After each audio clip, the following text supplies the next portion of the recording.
programang ito ay rated SPG. Striktong patnubay at gabay ng magulang ang kailangan. Maaaring may masiselang tema, lengguwahe, karahasan, sexual, horror o droga na hindi angkop sa... Sa labas lang yan eh. Actually po, hindi na po pinasasama ni Sir Pepe si Zoe Tanyag sa last will and testament. What? Narito na nga ang ating pagkaabangan ngayong Webes sa abot kamay na pangarap.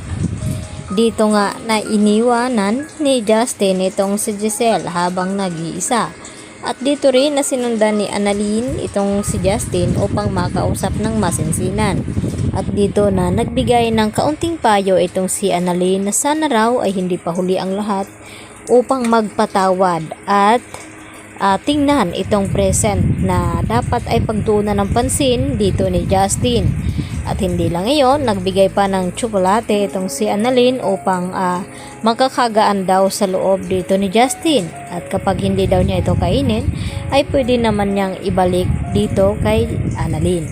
At nagtanong itong si Justin na kung papaano daw napatawad ni Annalyn itong kanyang tatay na si RJ. At dito na ipinaliwanag dito ni Annalyn kay Justin na mas gustuhin niya magpatawad kaysa hindi makumpleto ang puso dito ni Annalyn na magkaroon nga ng galit dito sa kanyang ama dahil tao lamang itong si Annalyn na kinakailangan magpatawad. Subalit ang sagot ni Justin sa kanya na magkaiba naman daw sila ng dinanas dahil ipinamigay siya ng kanyang ina at itong si Annalyn ay hindi. Kaya naintindihan ni Annalyn ang pinagdadaanan ngayon ni Justin. Samantala, binalikan naman ni Annalyn itong si Giselle at dito niya na kinausap ng masinsinan na naintindihan niya ang kalagayan ni Giselle ngayon. Sana nga ay makayanan niya ang lahat ng kanyang pagsubok na dinaraanan at sabi ni Annalyn habang hindi pa napatawad ditong si Giselle ng kanyang anak na si Giselle ay pwede naman daw na si Annalyn muna ang yakapin ito at yun nga.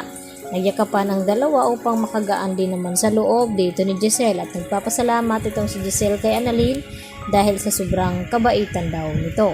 At maya-maya nga ay sinabi ni Giselle kay Annalyn na gusto daw niyang mapag-isa dahil ay gusto niya makapag-isip-isip. At umalis naman itong si Annalyn at maya-maya din dumating itong si RJ at may dalang puto bongbong at bibingka na kanilang paborito daw noon ni Giselle at RJ.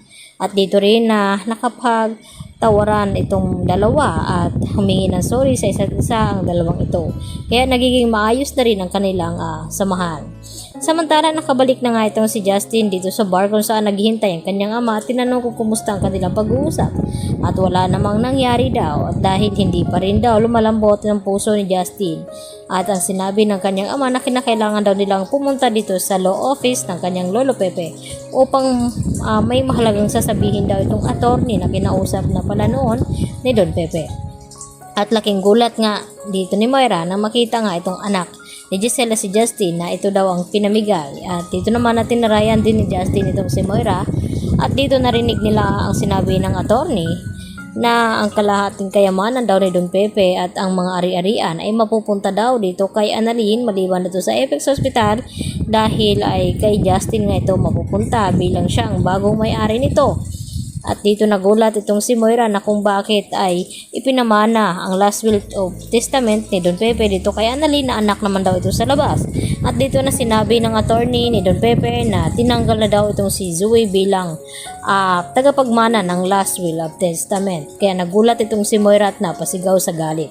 Yan ang ating pagkatutukan bukas mga kapuso, dito lamang yan sa Abot Kamay na Pangarap.